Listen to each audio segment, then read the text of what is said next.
Myasthenia gravis or cholinergic crisis. Myasthenia gravis എന്ന് പറഞ്ഞാൽ എന്താണെന്ന് നമുക്കറിയാമല്ലോ.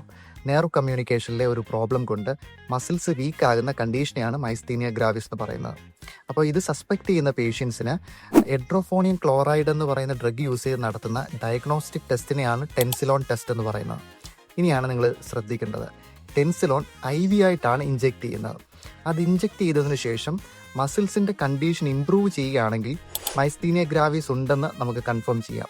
അല്ല, ടെൻസിലോൺ അഡ്മിനിസ്റ്റർ ചെയ്തതിന് ശേഷം മസിൽ വീക്ക്നെസ് വേഴ്സൺ ആകുകയാണെങ്കിൽ കോളിനർജിക് ക്രൈസിസ് ആണ് എന്ന് നമുക്ക് മനസ്സിലാക്കാം. അങ്ങനെയാണെങ്കിൽ ടെൻസിലോണിൻ്റെ ആൻറ്റിഡോട്ട് ആയിട്ടുള്ള അട്രോഫിൻ സൾഫൈറ്റ് നമുക്ക് അഡ്മിനിസ്റ്റർ ചെയ്യാവുന്നതാണ്. ടെൻസിലോണ് സൈഡ് എഫക്ട്സും ഉണ്ട് കേട്ടോ. അതായത് ടെൻസിലോൺ വെൻട്രിക്കുലർ ഫിബ്രിലേഷൻ ഉണ്ടാക്കാം.